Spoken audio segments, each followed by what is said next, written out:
From the hoarding of cash to the hoarding of terrorists, this story is about Pakistan. South Asia's terrorist daycare center is under siege by the same terrorists it has raised and nurtured over the years. The Tehreek-I-Taliban Pakistan is at it again. They launched a cross-border attack from Afghanistan. It was in Pakistan's Khyber-Pakhtunkhwa province. TTP fighters descended on some villages in the Chitral area. They also attacked 2 military posts. The Pakistani army claims to have rebuffed the attack. In an official statement, they said, and I'm not joking here, this is what they said, 12 terrorists were sent to hell. Quite dramatic. Though I suppose it beats saying that 12 of their students turned against them and had to be eliminated. Pakistan lost 4 of its soldiers in the attack. It's the latest loss in Pakistan's battle against the beast it helped breed. Here's our report. There's an old saying, never bite the hand that feeds you. Well, no one gave the memo to the Tehreek-I-Taliban Pakistan. For years, it has been fighting the Pakistani army, the same handlers who reportedly once trained them.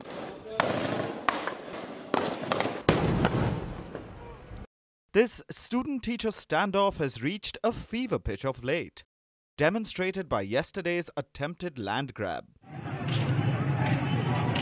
Apparently, at 4 a.m., the TTP fighters entered Pakistan's Chitral district.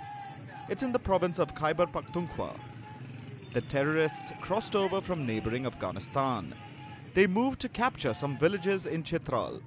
And they told the press that they were successful too. And they had captured 2 military posts and killed 6 soldiers.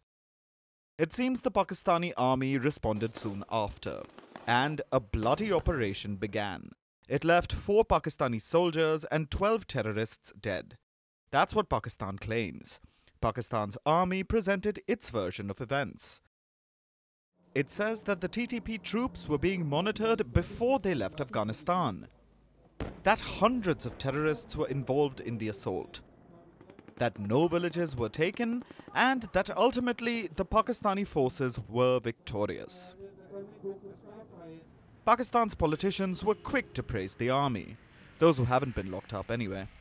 Shehbaz Sharif, who recently stepped down as PM, posted this message. Here's a translation. He wants terrorist elements cleansed from Pakistan. This was a post by the Interior Minister in Pakistan's present caretaker government. He wants a homeland safe from terror. Both of them, of course, mourned the soldiers who lost their lives, but not a word about how the army top brass is partly to blame.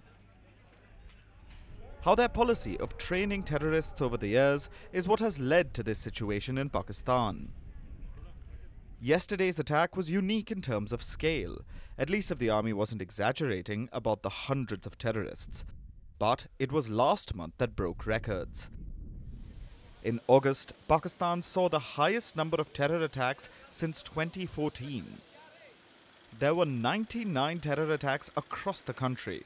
112 people were killed and 87 were injured.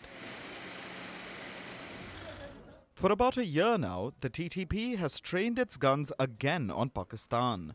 Last November, the TTP ended its ceasefire with Islamabad, and that has resulted in a rapid escalation of terror. How is the TTP managing this? Pakistan claims that it's operating out of safe havens in Afghanistan, that the Afghan Taliban is hosting and helping its Pakistani offshoot, providing them with the high-end weapons that were left behind by the US. Even during yesterday's attack, Pakistan's army said the terrorists were equipped with the latest weapons. The Taliban in Kabul denies all this, of course, but Kabul's warlords aren't on the best terms with Pakistan. The army can't escape responsibility for Pakistan's troubles today. Its former students are up in arms against it. The Afghan Taliban, which it helped return to power, is also giving it the cold shoulder. The country's economy, which the army bizarrely has a say in, is crumbling.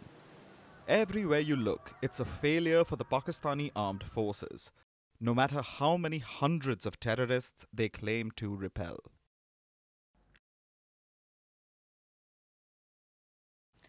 And now let's turn our focus to Central Africa. Last week, a military coup thrust Gabon into turmoil. The junta deposed President Ali Bongo Ondimba. They put him under house arrest, and since then, he's been rarely seen.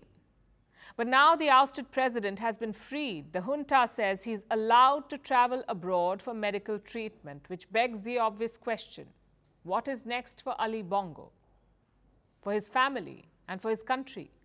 Is the ousted president looking at a cushy exile in another country? And if he is, it won't be a first. Bongo won't be the first ousted leader to go into exile. Our next report tells you more. And I'm to send a message to all the friends. This is Ali Bongo Ondimba, the deposed president of Gabon, an oil-rich but impoverished Central African nation. Last month, Bongo won the much-criticized Gabonese elections. To no one's surprise, may we add, this win would have extended his 14-year rule as president. Instead, it won him another kind of reward that was specially delivered by the military. On August 30th, Bongo was toppled from power. He was put under house arrest. He has been rarely seen since. Well, except in a video where he's seen appealing to his supporters. I'm Ali Bongo Ondimba, president of Gabon. And I'm to send a message to all the friends that we have all over the world to tell them to make noise, For the people here have arrested me and my family. On TikTok, Bongo had become a meme. What a double whammy. First at the hands of the junta, then Gen Z. But finally, he's received some respite. Bongo has been released from house arrest. He's free to leave the country and travel for medical treatment. The Committee for the Transition and Restoration of Institutions reaffirms that given his state of health, the former President of the Republic, Ali Bongo Ondimba, is free to move about. He may, if he wishes, can travel abroad for medical checkups. In 2018, Bongo suffered a serious stroke. It left him physically impaired. He had difficulty moving his right leg and arm. He spent months receiving treatment in Morocco. This raised several questions about his capacity to continue as president. It even led to an unsuccessful coup in 2019. People close to Bongo say he's still in need of medical treatment. The question is that all he will be going abroad for? Earlier this week, the junta's transitional leader, Brice Nguema, who's been sworn in as president, had a meeting with mediators from the Central African Bloc, the Economic Community of Central African States. Reports say they discussed a possible exit plan for Bongo to Morocco, but that's not the only option for him. According to some reports, the ousted president is likely to go to France. That's where the Bongo family has a portfolio of luxury real estate. He even has homes in the US valued at millions of dollars. Interestingly, the two countries are also a clear choice for many exiled leaders. Exile has often been a useful policy tool, helping ease leaders who are out of power. For instance, in 1986, Filipino leader Ferdinand Marcos chose a luxury exile in Hawaii. That same year, Haiti's corrupt and violent leader Jean-Claude Duvalier gave up power and settled on the French Riviera. There are many such similar stories, like Uganda's Idi Amin's exile in Saudi Arabia, Zaire's Mobutu Sese Soko's exile in Morocco, and Liberia's Charles Taylor's exile in Nigeria. Some leaders choose to go underground, like Libya's Muammar Gaddafi. But most ousted leaders pick a cushy life for their exile. According to reports, since 1946, 52 countries have hosted at least one dictator, and the leading exile destinations are the US, the UK, Russia, Argentina, and France. Now, several factors influence the choice of destination, like geographic proximity and transnational ties. Interestingly, ousted leaders in developing countries often choose their country's former colonizer. Sounds a bit like Stockholm Syndrome, but to each their own. So France makes all the more sense for Ali Bongo. At this point, after a forced lockdown and an infamous TikTok presence, a Lux exile sounds like the most comfortable option for him. But the question is, will he get to choose, or will the choice be made for him?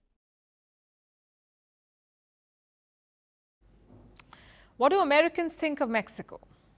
They think it's a corrupt, unstable country. I'm not making this up, just quoting a YouGov poll from 2016. Watch Hollywood movies and you'll know it's true. Mexicans just have a handful of roles in these films: the drug lord, or the exotic mistress, or the gardener.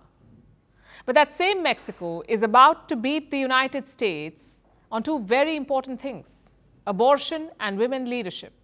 Let's go one by one. Mexico's Supreme Court has just decriminalized abortion.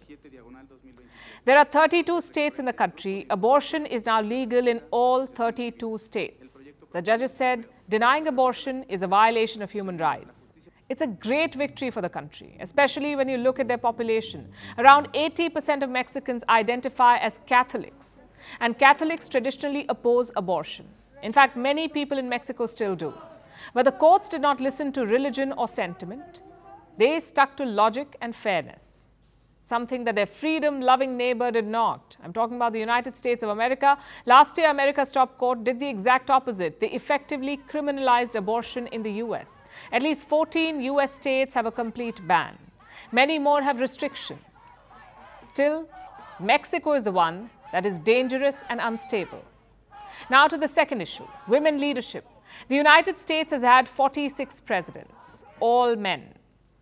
The closest they came to electing a woman was in 2016. Hillary Clinton became the Democratic nominee. And what did America do? They voted for Donald Trump, arguably the most misogynistic US president ever. But once again, Mexico is doing what the US could not. Their elections are next year. Let me introduce you to the two main candidates. The ruling party has nominated a woman called Claudia Sheinbaum. She's currently the mayor of Mexico City. The opposition has named Xochitl Gálvez. Both women have an impressive resume. Sheinbaum used to be a climate scientist. Gálvez went on from being a street vendor to a tech titan. The odds are in Claudia Sheinbaum's favor. She is seen as the current president's successor. But a larger point is this. Whatever happens, Mexico will have a woman president in 2024, their first ever. And to give you some context, Mexico's current system and constitution date back to 1917. But America's? All the way back to 1789. So the US has had a 128-year head start, yet Mexico is going to win this race. The US economy is around 16 times bigger than Mexico.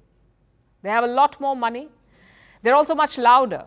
The US keeps claiming to be the brand ambassador of rights and freedoms. They keep releasing preachy reports. Mexico does not do any of that. But in the end, who gets the job done? Mexico. My point is very simple. You don't need an outsized economy for gender equality. You don't have to make a lot of noise. You just need the right intentions. Mexico has that. America does not. As a result, 66 million women in Mexico will have the right to abortion. But 1 in 3 women in America do not have that right. They have to cross state borders, travel hundreds of kilometers, escape anti-abortion crusaders. And for what? To do something that is perfectly legal in the so-called corrupt and unstable country of Mexico. And don't get me wrong, this does not mean that Mexico is some paradise. For example, gender violence is a major problem there. Recent surveys found that 7 in 10 women had experienced some sort of violence. And those are horrible numbers, and Mexico needs to work on them. But on these two indicators, Mexico is doing better: abortion and women leadership. In fact, most of Latin America is. Abortion is now legal in Colombia, Cuba, Uruguay, and Argentina. This is elective abortion. This is not just abortion in cases of rape or incest. These countries have realized what America has not. It's not enough to just talk about your rights. You have to work for them. You cannot hide behind religion and ideology. Around 70% of Latin America is Catholic, yet most of these countries permit abortion. So what is stopping the US from doing the same? In one word, politics. Controlling women's bodies is a political issue in Washington. It is not a human rights issue. As long as that does not change, America will not change. And the wait will continue for both these things: abortion rights and a female president. And we're not done with the US. It is unwillingly playing a real-life game of grand theft auto.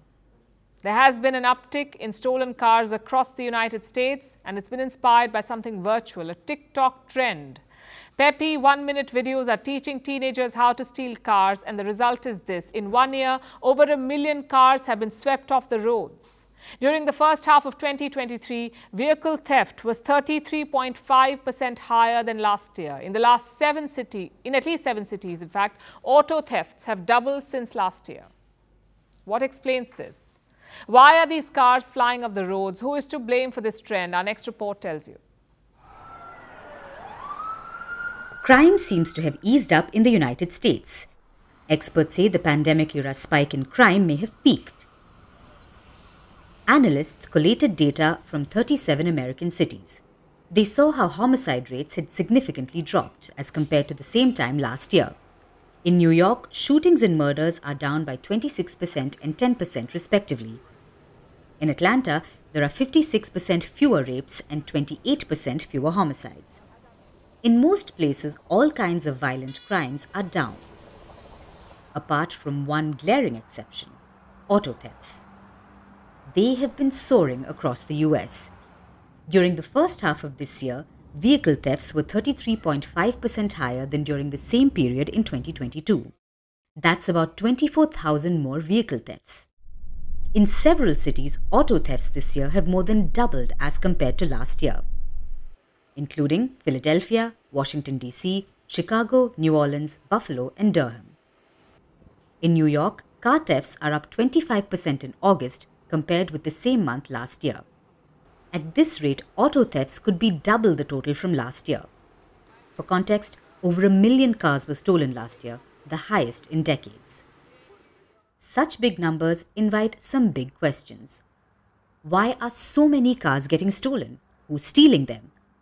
Are all kinds of cars being preyed upon? Let's clarify a couple of things first. You can rule out an auto theft aficionado crime gang, and there's no magnetic supervillain at large either. It's the teenagers. Yes, teens at large have been playing this real-life game of grand theft auto with America. For instance, in New York, about half of those arrested in car thefts in the past year have been under the age of 18. These teen criminals don't target all cars alike. Kias and Hyundais, which come under the same South Korean conglomerate, are their favorites. Why? Because they're just that easy to steal. For years, most automakers have equipped their cars with immobilizers. This is an immobilizer. It's an electronic device that acts as an anti-theft mechanism. Quite a basic device, but Hyundai and Kia didn't install it. Around 9 million cars were sold without it between 2011 and 2022. And if they weren't already vulnerable, TikTok lent a helping hand. A grand theft TikTok began trending in 2021. Since then, millions of videos have flooded the internet. They teach teens how to steal cars by showing quick hacks with peppy background music.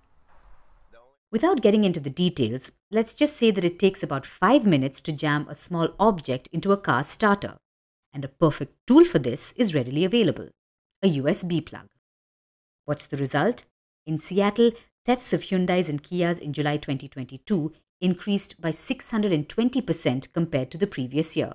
In Baltimore, they doubled from 2021 to 2022. In Cleveland, there was a 622% increase in January 2023 from a year prior. And in New York City, a 660% increase in the first 4 months compared to the same period in 2022. It got so bad that companies were sued by owners of vulnerable cars.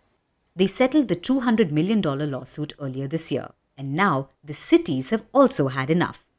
Since the beginning of the year, many of them have sued Kia and Hyundai, including Seattle, Baltimore, Cleveland, New York, Chicago, St. Louis, and Columbus.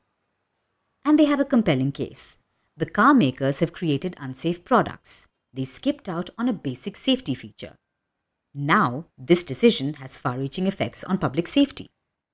Stolen Kias and Hyundais have been involved in deadly crashes and armed robberies. And sure, TikTok plays an active role too. It's glamorizing the crimes. Tech companies must curb the spread of potentially dangerous information on their platforms.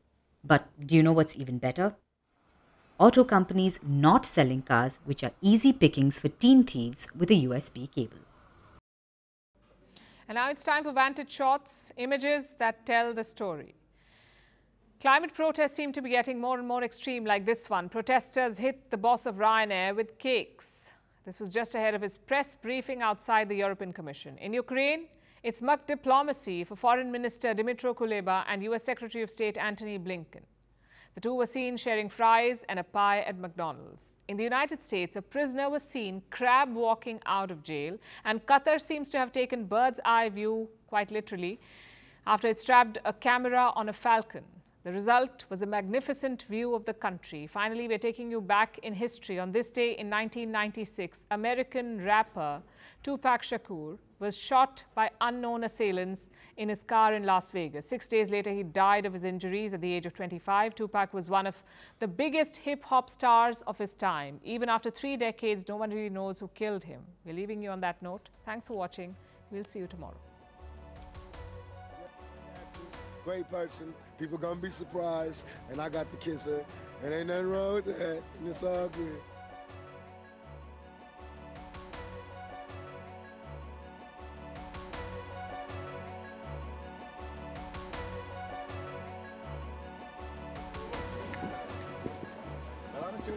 Bonjour.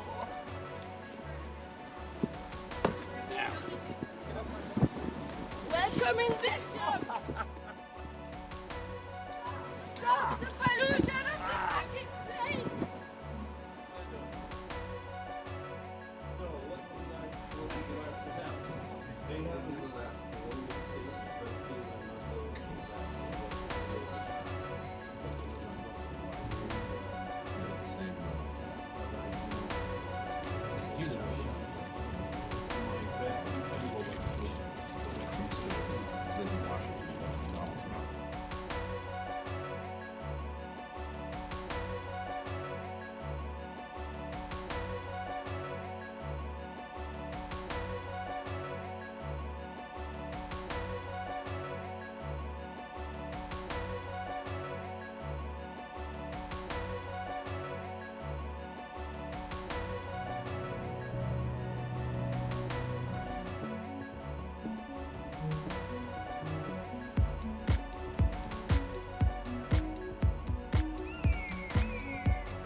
We've crossed 2 million subscribers on YouTube. This is arguably the fastest growing news platform, and we can't thank you enough for fueling this growth.